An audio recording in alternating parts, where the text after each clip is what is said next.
How's it going, guys? Brian Martinez, Athletes Nutrition, and we're going to do another video on nutritional supplementation. I actually got this by request from a good friend of mine, Kirsten. She asked me to do a video on supplements that women can take.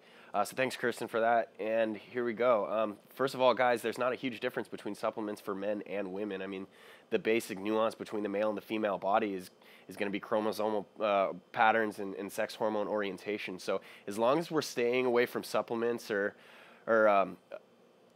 anything that's really going to manipulate your hormone levels, then you're going to be good. Obviously, some supplements can be underdosed given body index, but so we're going to get into that. Obviously, there's I'm not going to go too deep into the vitamins and the minerals and the essentials like omega-3, CLA, calcium, vitamin B complex, vitamin C, and a multivitamin with higher iron. A lot of women are deficient in iron. So, I mean, right off the bat, those are all, all women should be taking those just for health and longevity.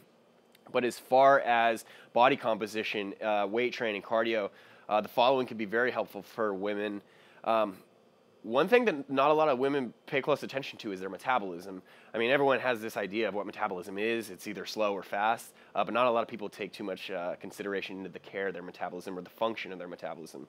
So one supplement that you could take to help that is anything that is going to increase thyroid function. Metabolic makes a product called thyroid. Nutritionist makes Lipo-6. It's stim-free. T3 now makes a lipotherm or something like that. But anything that's going to increase thyroid function, it's going to increase lipolysis or the oxidation of fatty acids in your body. It's also going to increase thermogenesis. It's going to act like a thermogenic to effectively heat up your body and efficiently burn more calories. So yeah, absolutely take care of your thyroid hormone. Also, go check out my video on the science of cheat meals. I made a really good video about your metabolism, thyroid, the leptin hormone, and how your body stabilizes in weight loss and you reach a plateau and how to bust through that plateau. So it all comes down to your thyroid. So take care of your thyroid. Go check out that video. And also another misconception is girls like to stay away from creatine for the because it gets a bad rap on making you bloated, making you hold water, making you look bulky. Also, go check out my video on creatine. It should help debunk some of the myths associated with creatine.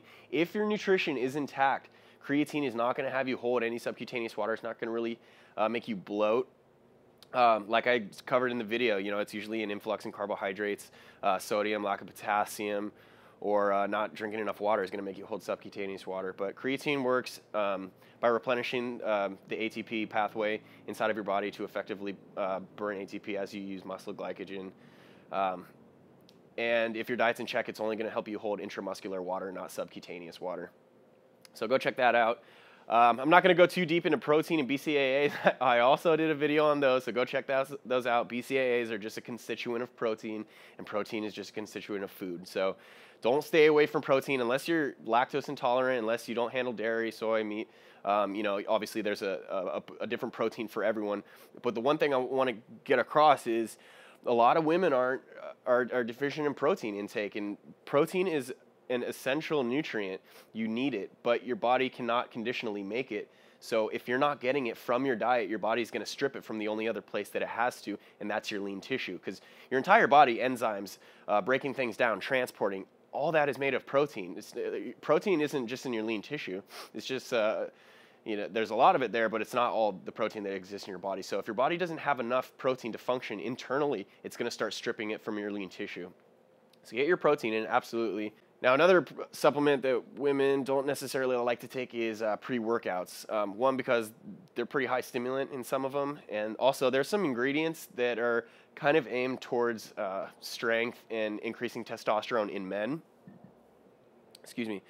So if you're going to do pre-workouts, obviously caffeine's going to help the effectiveness of your workout and energy metabolization. But if you're going to get a pre-workout, for women, I'd probably go with something a little bit higher in thermogenic properties, a little bit lower in caffeine, and stay away from anything that has D-aspartic acid, or if you don't want to take creatine, stay away from the ones that have creatine hydrochloric acid. D-aspartic acid is a natural test booster, so I mean, obviously, most women are going to want to stay away from that. And creatine, if you don't want to take creatine or you don't want any of the effects associated with it, stay away from pre-workouts with creatine in it. But yeah, as far as thermogenic properties, pre-workouts can be great. Usually women's supplements have a higher level of raspberry ketones. Raspberry ketones are thermogenic. That's going to help. It's going to get your body to heat up and effectively burn more calories. With that said, I kind of want to talk about fat burners. Another great fat burner for women is raspberry ketones. You can supplement it with it individually, or you know, a lot of stimulant-based fat burners have raspberry ketones in it. A lot of them have CLA. A lot of them have carnitine. Quadriline by RSP is a great one. But one thing I want to mention is, girls, there's fat burners are not going to burn the fat off you unless you do the work. All right, you get up in the morning, you run a mile, you burn, for example, 100 calories. You get up the next day, you do the same amount of cardio, but you take a fat burner. You're probably going to burn 120 calories. So it's not the fat burner that's going to burn the fat. It's what you do after you take it that's effectively going to burn the fat. But taking a fat burner is going to help you burn a couple extra calories. It's going to heat up your system. It's going to get your heart rate going, and it's going to put you in an efficient fat burning mode. But it's not going to do it by itself. You still have to put in the work. Raspberry ketones, also a great one for women, is green tea extract. Green tea extract has been shown to increase energy metabolization, boost metabolic rate, and it's just a really healthy and a really safe alternative to stimulants. Well, it's not an alternative, but it isn't stimulant. But yeah, that's a great one. Also, another supplement that not a lot of women use is beta-alanine. Beta-alanine is a great way to recover, to buff lactic acid, to raise the pH in your muscles. When you work out, you're doing a lot of damage to your muscles, and you're increasing the amount of lactic acid inside of your muscles. Beta-alanine buffs that lactic acid, and it raises the pH back up.